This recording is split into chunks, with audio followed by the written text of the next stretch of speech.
I've been a sophomore. I've been a youth shepherd for Zion 5 House Church. This is my first testimony I've ever given, or up in youth, so please bear with me, I'm pretty scared.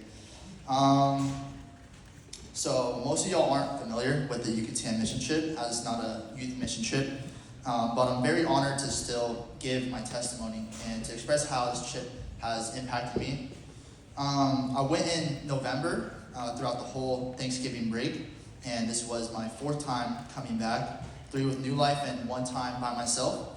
The pastor there is named Pastor Kyle, and he actually gave a message here a few years ago. This team that I went with was for sure the best, the best missions team that I've ever had, I think, even including the youth teams I've been with. We had so much unity, and I personally gained many long-lasting friends from not only the team, but the community in Yucatán, Mexico. This team consisted of mostly college students and a few older people, which made me the only high schooler on the trip. But I was blessed with many opportunities and not looked down upon. Why I keep going back to Yucatán, Mexico is because of the experiences that I've had. When I first went in December of 2023, I was a really unfaithful man. I was a man of many bad habits, and although I am still, to this day, I did not have a relationship with Jesus. All the past church retreats that I went on personally didn't help me have a relationship with God, but when going on this mission trip in 2023, I had a newfound passion in serving.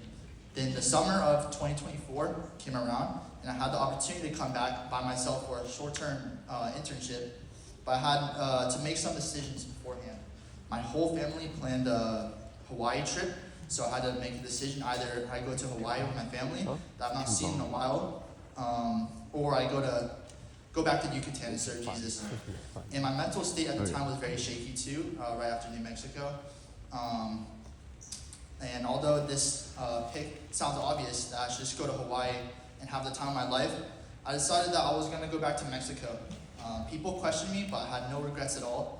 My personal opinion, I came to the conclusion that, in my opinion, vacations do not really excite me at all, and God has made me to the point where I'd rather serve others than serve myself. This 4th trip was truly something special to me that stood out more than any other trip. As you guys know, we've had house church ministry for a while, but these people in Yucatán don't have house church. And we got to introduce house church to a bunch of the college students and the pastors across the whole peninsula.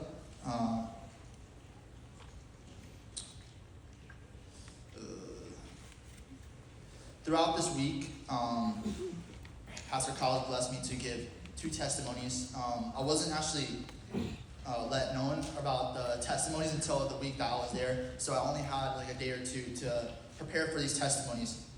One of the testimonies I got to give in a small village called San Antonio, Brazil, and it was about trusting God's plan. And I incorporated Jeremiah 29:11, which is like one of the most famous verses in the Bible, and it basically just goes back on the point of just that God is not going to have plans that are going to have us fail, but to have a plan for us to prosper.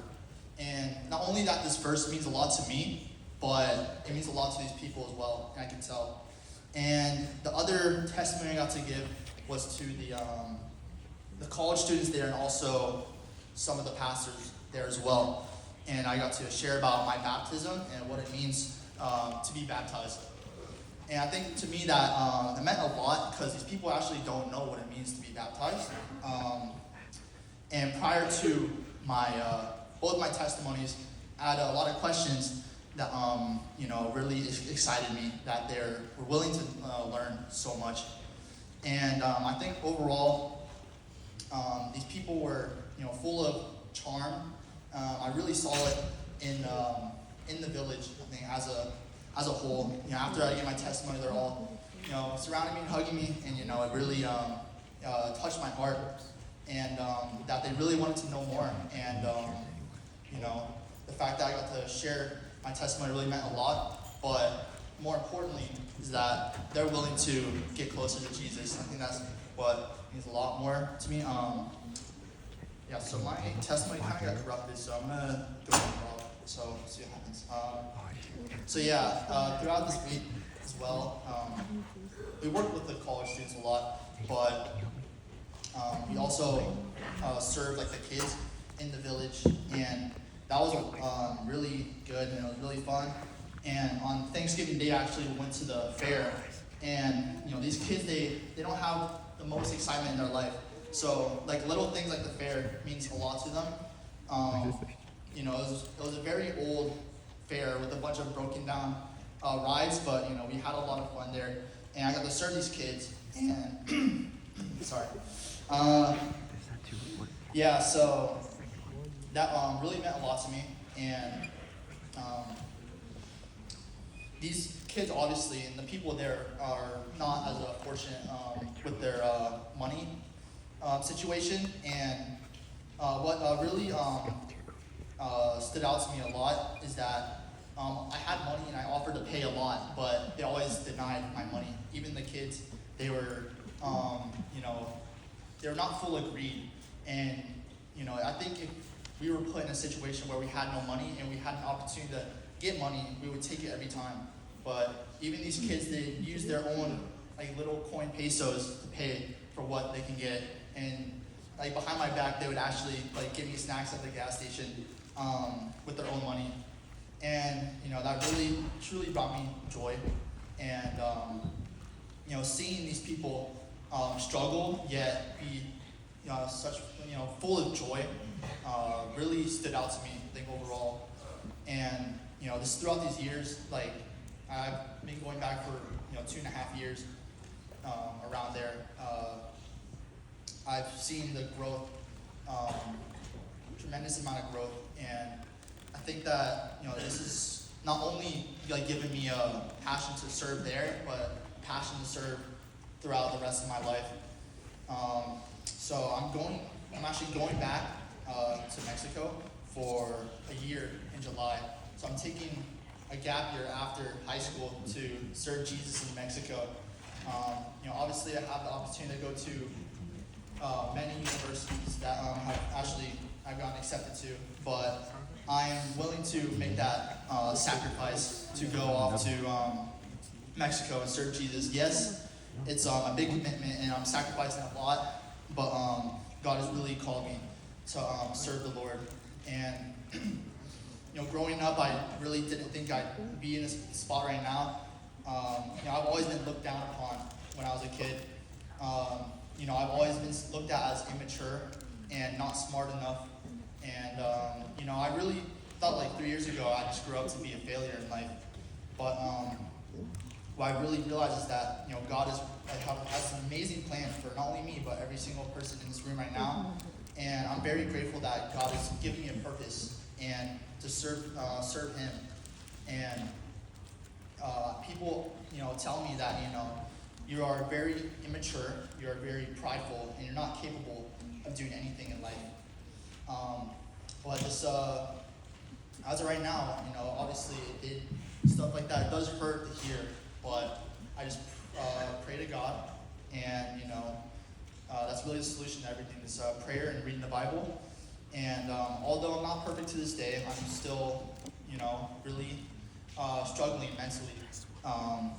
Especially preparing for this mission trip. I've been doing my best to stay strong in my faith. Preparing in preparation for this mission trip, I've been reading 15 plus chapters in the Bible a day and summarizing every single chapter. But I'm actually going to start reading 20 plus chapters and summarizing every chapter. This is not obligation to, for y'all to read 20 chapters in the Bible. I actually don't recommend that because I'm sacrificing my schoolwork right now to read the Bible. But just stay consistent, and everything will follow, I think. Like I said, I didn't think I'd be here, and the fact that God has blessed me with this opportunity to continue to serve in not only Mexico but for the rest of my life, really means a lot. And I think that no matter where I am, I think whether I end up going to college or I end up serving for the rest of my life, I will continue to serve God. I told God, I can die 50 years down the road, or I can die next year. As long as I'm serving God and expanding His kingdom, and that's what means most to me, I think. And that I'm willing to die serving Him no matter what, and no matter when. So I'm.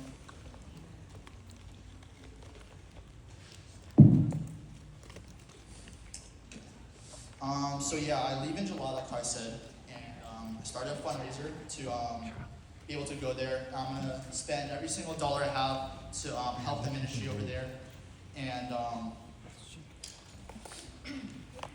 I'm really grateful for Pastor Kyle and the ministry there. Obviously there's a lot of doubtful people in my life, and I'll continue to not go against them necessarily, but continue to pray. And when you're serving the Lord, you're on that front line of the battlefield, and you got to prepare for what there is to come. And that explains why I'm preparing in such high quantities of reading the Bible. And so, thank you, Pastor Chris. Obviously, thank you for your patience and all of your insight. And I'm very grateful for my new house church and stuff. I've been super blessed to serve y'all these past few years and just be part of the house church. And just thank you for listening to my testimony.